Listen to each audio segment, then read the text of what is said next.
Sabe aquela sensação de que você não deveria estar em um lugar? Aquele arrepio que sobe pela espinha antes mesmo de você ver qualquer coisa? Eu sempre curti a ideia de me isolar na mata, mas depois de ver o que acontece nesse vídeo, eu comecei a repensar tudo. Não é só sobre bicho selvagem ou barulho de vento, é sobre o que a gente não consegue explicar. Imagina só, tem gente que filma o próprio pesadelo e só percebe o perigo quando já é tarde demais. Pensa comigo, você decide acampar num lugar chamado Floresta do Demônio. Já começa errado por aí, né? O cara do canal Under the Weather foi exatamente lá. Ele estava de boa, fritando uma linguiça com mandioca no meio do nada, o que, cá entre nós, exige uma coragem absurda quando o som da floresta mudou. Não era passarinho, não era galho quebrando. Era um grito, um som seco, agudo, que parecia estar chegando cada vez mais perto. Aí vem a parte que me fez gelar.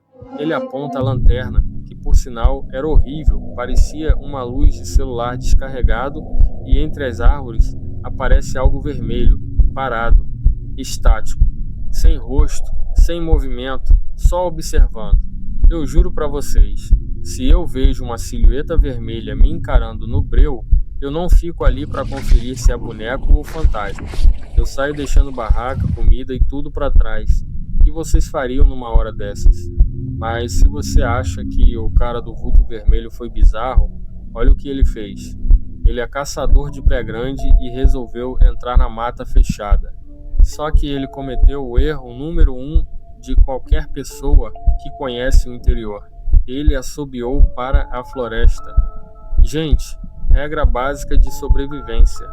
Você nunca assobia no mato à noite. O silêncio que veio depois foi ensurdecedor. Ele até acendeu uma fogueira para tentar se sentir seguro. Quando você acende fogo no meio do nada, você vira o alvo. Você passa a ser a única coisa brilhando num raio de quilômetros. E foi justamente aí que a câmera pegou um vulto branco, uma espécie de fumaça que sumiu num piscar de olhos. Eu digo que era o sinal definitivo para ir embora. Para fechar, teve aquele explorador nas planícies. Ele estava com o cachorro dele, o que geralmente dá uma segurança a mais, né? Mas quando ele ligou a visão noturna da câmera, lá no topo da colina tinha uma figura preta, gigante, só vigiando o acampamento. O mais tenso de tudo, o cachorro não latiu. E quando o bicho não reage, ou ele está com mais medo que você, ou o que está lá fora nem é físico, o cara ainda teve coragem de dormir lá. Eu não conseguiria fechar o olho sabendo que tinha uma sentinela me cuidando do alto do morro. No fim das contas, eu prefiro o sofá da minha casa com a luz acesa.